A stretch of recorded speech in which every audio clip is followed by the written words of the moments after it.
There's no doubt that Korean manufacturers have come a long way and are now building some of the better and more expensive cars that you can buy. For instance, take this Kia Sorento. It costs $34,800. Let me repeat that, $34,800. The question is it worth that?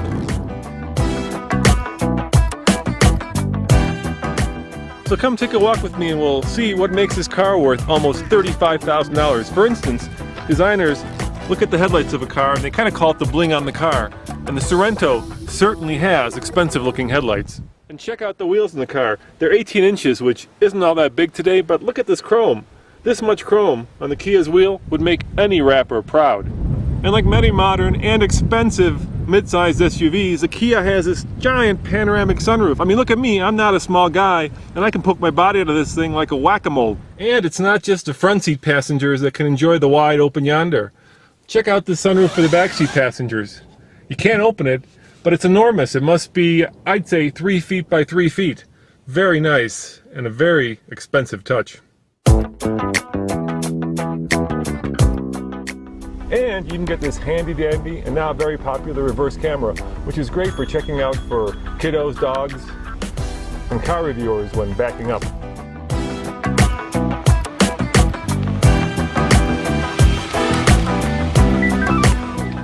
And with the Sorento, like many mid-sized SUVs nowadays, you get the third row seat. The question, of course, is how much room and how comfortable is that third row seat? Tommy, give me the camera. Let's find out. Why don't you get in there and see how easy it is.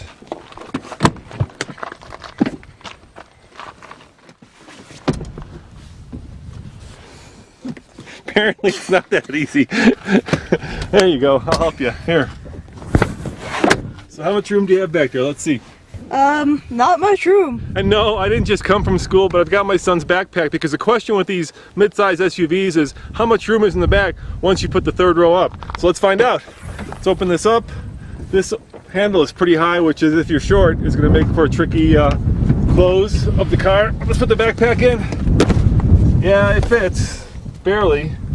I guess I would say is if you're going grocery shopping for more than bread and milk, I wouldn't bring the whole soccer team with me because not much is going to fit back there.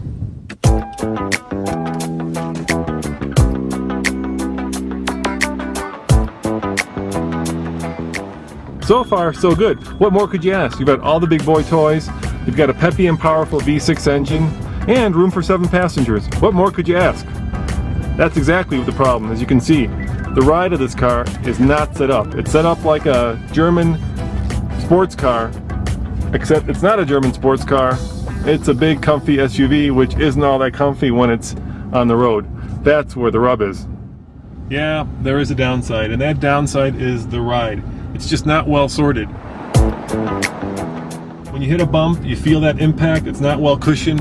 The car doesn't feel like it's sticking to the road. And I haven't even taken this thing off-road, but I don't want to. So on the TFL car scale of buy it, lease it, rent it, or forget it, I give the Kia Sorento a lease it. Roman Micah reporting for TFLcar.com.